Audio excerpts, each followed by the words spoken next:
All right, guys, so the next lesson is on something called quadratic functions. All right, so um, yeah, so quadratic functions are basically functions that can be written in the form y equals ax squared plus bx plus c, where, and this part here says where a does not equal 0.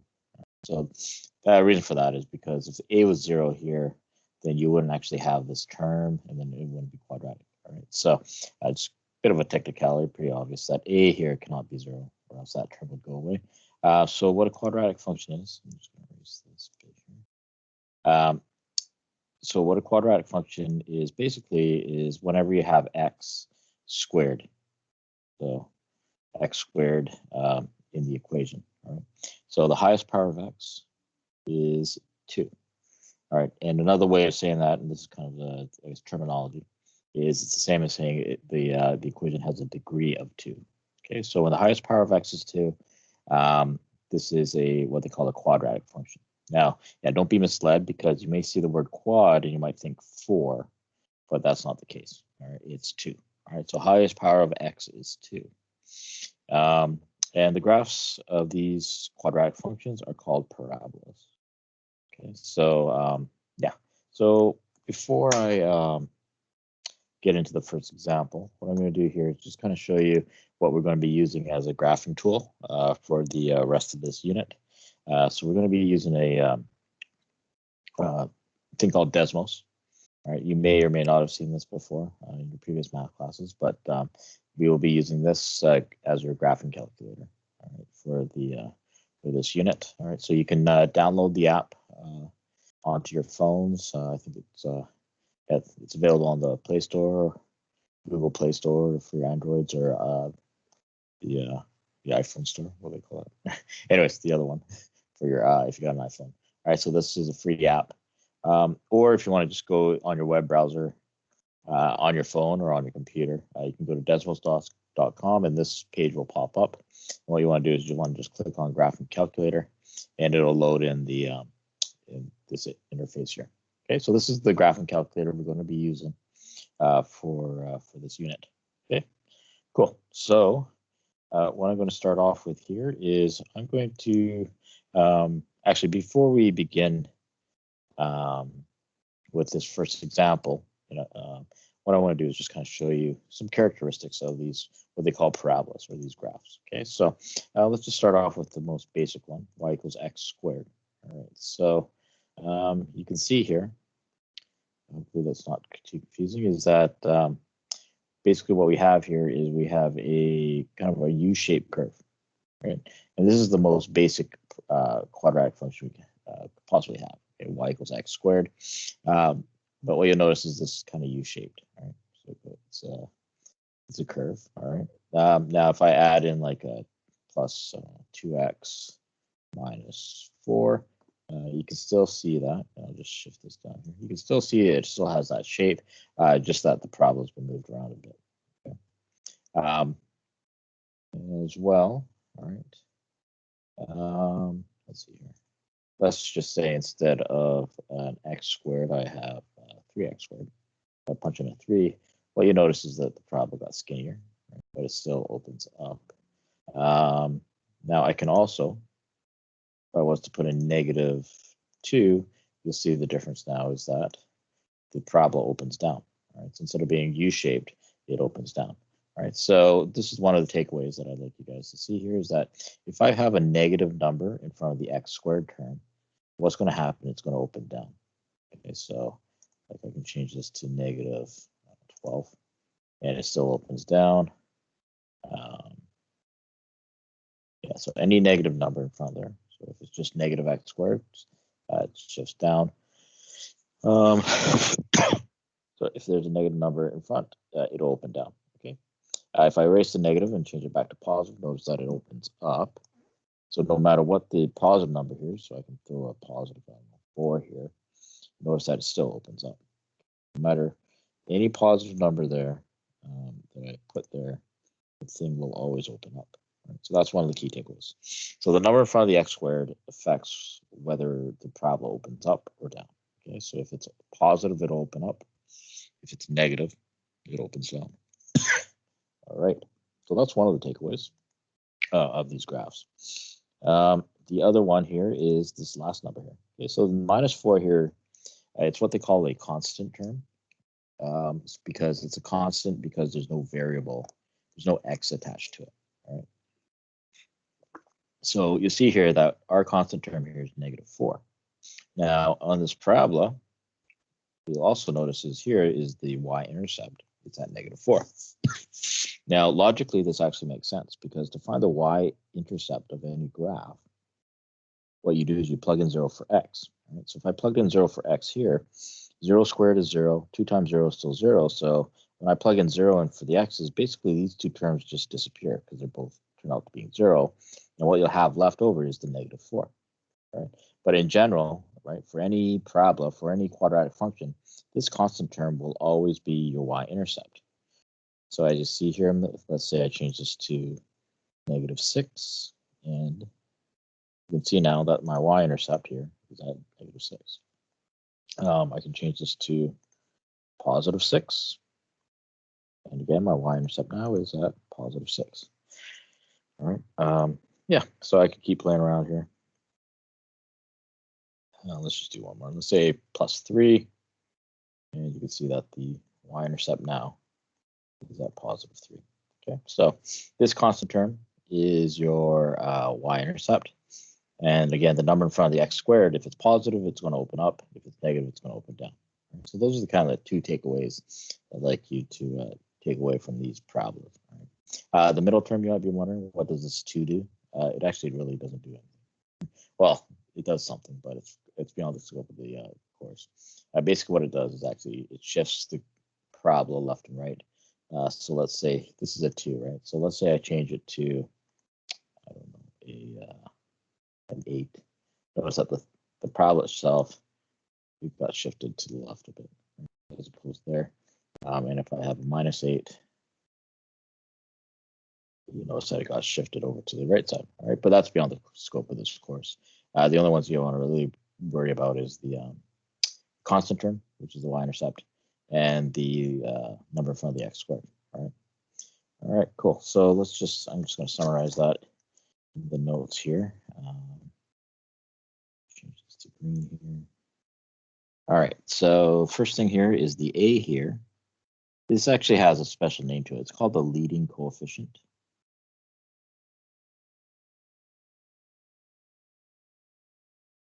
Okay. And if it's positive, what that means is the parabola opens up. And if it's negative, that means the parabola will open down. Okay, so that's basically the gist of that. The plus c, so the constant term here is always, let's write constant term,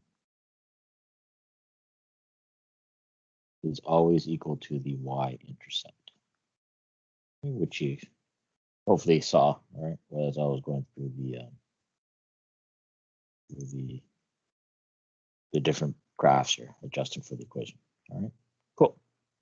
All right, so on to the example.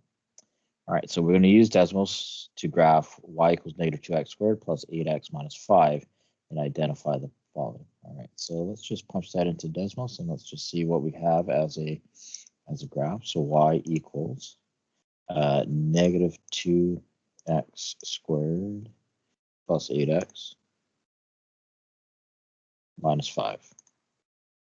All right, so this is my parabola, and as you can see here, the leading coefficient here is -2, and it corresponds to this parabola opening down. Now you also notice that we have a -5 as our constant term. That again is our y-intercept. All right, cool. Now, when it comes to these parabolas, I'm just going to open up the screen a little bit more here. There's some key points when it comes to this parabola. Right? As you can imagine, one of the key points is right here, because that's where it changes direction. All right, so this has a special name to it. It is called the vertex. All right, so the vertex is where the parabola changes direction.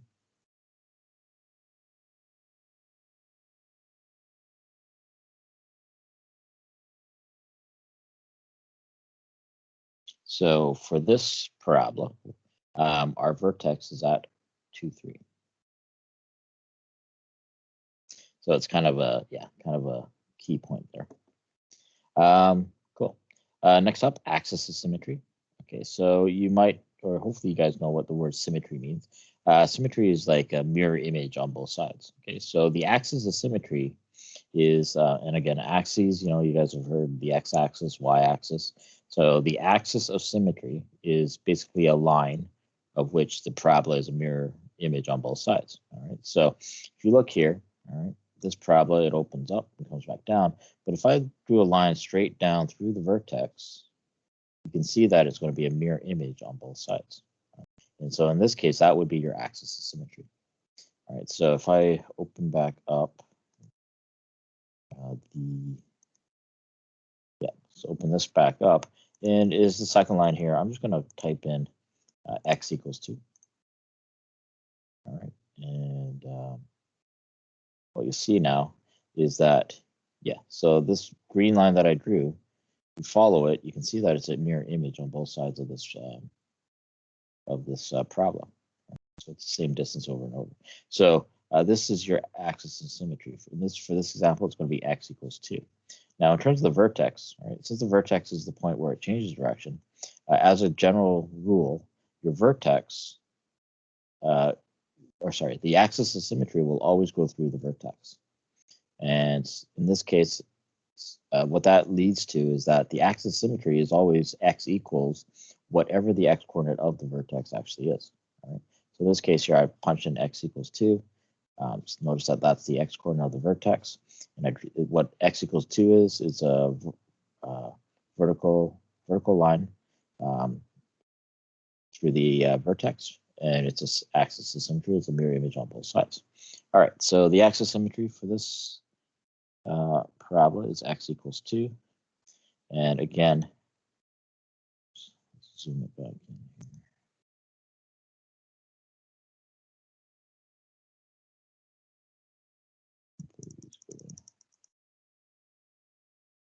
All right, so as a general rule, your axis of symmetry is always going to be x equals, and this will always be the x coordinate of the vertex, right? Which logically makes sense, right? Because the vertex is where the parabola changes direction. So if you drew a vertical line through that point, it should be a mirror image on both sides. All right, cool. Move it along. Next up, maximum or minimum value. All right, so I'm just gonna close up that axis of symmetry. All right, so the maximum or minimum value. So you can see that this parabola here, it has a maximum. All right. Now these two lines near the bottom here, if I keep scrolling, I'm going to be a little bit dramatic here, I guess. But as I keep going down, keep going down and down. Notice that it does go on forever. All right. So these two tails will go down forever. All right. So so the right tail, and the left tail both go down forever. So there is no minimum. There's only a maximum, which is right here. All right. So in this case, for this parabola, we have a maximum value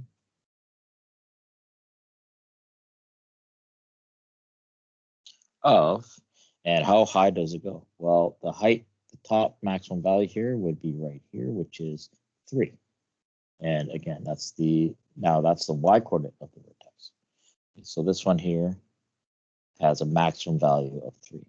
Okay, so that's for this parabola or this quadratic function. Right? The maximum value is 3. That's as high as it goes. All right, so now to break this down, again, the reason it's a maximum is because it opens down. And the actual value itself is the y coordinate of vertex. All right. If this opened up, so in other words, if your leading coefficient here was positive, right, let's just say, for example, positive 2, then we know that the parabola would open up. Therefore, it would have a minimum. And in that case, the minimum value would still be the y coordinate of the vertex. Okay, so again, this number out in front here will tell you whether it has a maximum or a minimum because it tells you whether it opens up or opens down. And if it opens up, it has a minimum. If it opens down, it has a maximum. All right, cool. Now moving along, domain. All right, so the domain is all possible x values. So when you go left or right. So what these tails, two tails here, the right tail and left tail, they go down forever, but they also go to the left and to the right forever. All right. So the domain in this case for all parabolas is all real numbers. Right. In other words, basically what it's saying is that you can put any value in for x. Right. So if I plugged in any value here for x, I'm always going to get a y value. So what that means is I can plug any number in here for the x, and it will always give me a y value. So therefore, my domain is all real numbers. And in terms of a graph, it's when you go left to right, where is there a function? Right? But there's a function everywhere. Go left to right, because these tails go left and right forever. Okay. Now, the range is a little bit different. All right, so the range here is not going to be all real numbers. If I just use the cursor here, but if I went up and down here as a scanner, what you'll notice is no function up here. So there's always a function down here, but as soon as I get to +3, when I go past +3, right, with the arrow, there's no function. Right? So what that means is the range here is, right, if you were to use just regular words, it would be just below 3. All right, so we want to write that as an inequality. Right? So the range in this case is y is less than or equal to 3. All right? There's no function above 3, so the y values are always less than 3. All right, so just to recap over domain and range, domain again is all real numbers. Right? It's possible x values for all parabolas, all real numbers. Because going left to right on the graph, there's always going to be a function. The range, however, depends on whether it has a maximum or minimum value. Right, and this will correspond to the y coordinate of the vertex. All right, cool. So moving along, x-intercepts. Okay, so x-intercepts are the points where the graph crosses the x-axis. So for this here, what I'm going to do is just click on this, click on these 2 points. All right, so notice that these 2 points here are, this is the x-axis, this is where the parabolas cross the x-axis. So these are your 2 x-intercepts, and I'm just going to write them down. So 0.775 0 is one x-intercept, and the other one here would be 3.225 0. Okay, so those are my 2 x-intercepts. And likewise, the y-intercept is where it crosses the y-axis. That's this point right here, and that would be at 0, -5. And again, another way we could have, without actually looking at the graph to get the y-intercept, is I can go back to my equation, the original equation, and just, it's always going to be this constant term, which is -5. All right, so that's my y-intercept. For the x-intercepts, there's no like quick way of reading it. If we could find the x-intercepts algebraically, but again, that's beyond the scope of this course. So to get the x-intercepts, we're just going to plot the graph and look at where it crosses the x-axis. All right, cool. All right, so that's the first example. Now the second one I want to share with you here is let's see if it fits in there. Is an application. All right, problem for the quadratics. All right, so yeah, so let me just paste this one here. Okay, so a rock is thrown off a cliff. Right? The height of a rock above the ground below.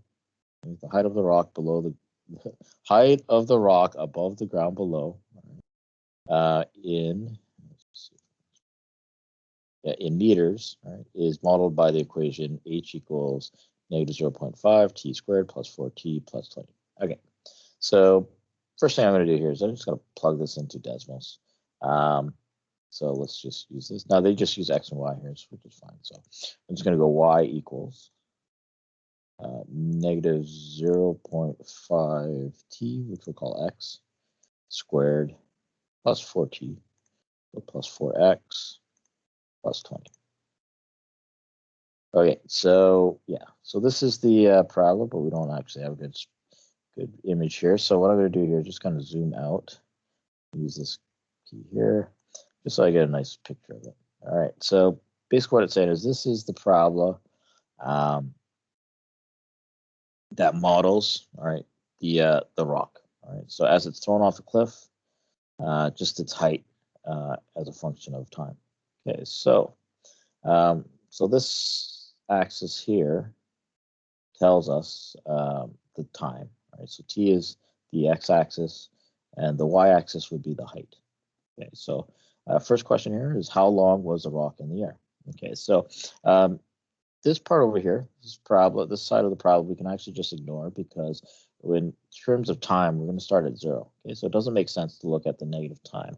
Now, what I can also do here, we can just look at this and just ignore this side. Or what I can also do in Desmos here is I'm just going to change actually the graph settings. Okay, so for my x-axis, I'm going to actually just start at 0. Just punch in 0. 0.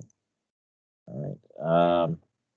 And this 0 to, actually I can just leave the x there. So I'm just going to leave the x there. Perhaps, yeah, so something like this. All right, so we start at time 0, which is right here. And what happened is the rock is thrown, so it goes up a little bit high. So whoever threw it, it goes up high, and then it comes down and it hits the ground. All right. Now the other thing here is too, yes, we can shift this down here because height, negative height doesn't make sense. All right, so we're just focused on this section right here. Now the rock hits the ground at this time because that's when the height is 0. So to answer the first question, how long was the rock in the air? All right, so we threw it up here and hit the ground here.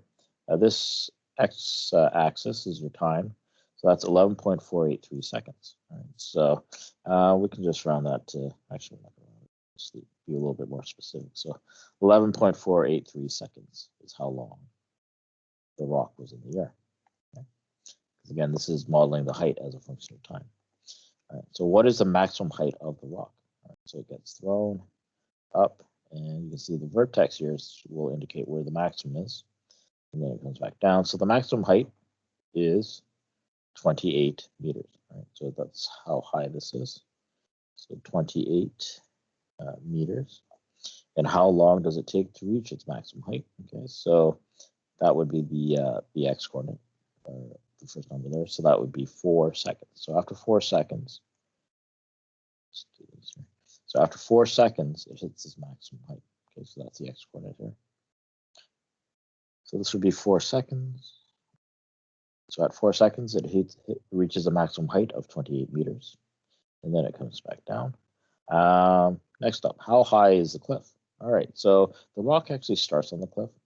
So here, you can see that at time 0, that's when the rock is on the cliff. So we can see that the cliff itself must be 20 meters high. So how high is the cliff?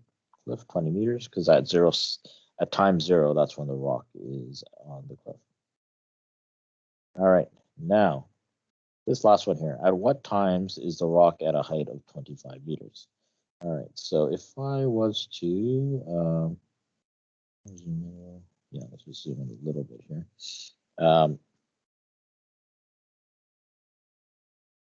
Okay, so at time 0, right here, the rock is on the cliff, then it's thrown to a maximum height of 28, and then it starts coming down. So what you'll see here is that this part here where it's 25, a height of 25, there's 2 times when the rock is at that height. Right? Now to actually get this point and this point, what I'm going to do here is just add in another line, a horizontal line at 25. So when y is equal to 25, right? So that's the height. So that's, change the color here. So let's go with green. So this line, this green line that I drew in, punched in here, but what that allows us to do with Desmos is just click on there, and it'll give us the actual times. Okay, so for instance, the first time it hits 25 meters above the ground would be at 1.551 seconds. Then it goes up and it comes back down to 25 meters at 6.449. So I'm just going to round those. All right, so let's go 1.6 seconds and what was that rounds down to actually? So 6.4 seconds. So if I round these two times here, all right. Okay, so just to confirm it, you can see that the y coordinates here is 25, so that's the height. Okay, so at 1.6 seconds, it's at 25 meters, and at 6.4 seconds, it's also at 25 meters. All right, cool. So yeah, so for these questions, these word problems, basically what's going to happen is you're going to be given a formula, the quadratic formula, and then just kind of interpret what the graph actually means. All right, cool. So that's that. Cheers.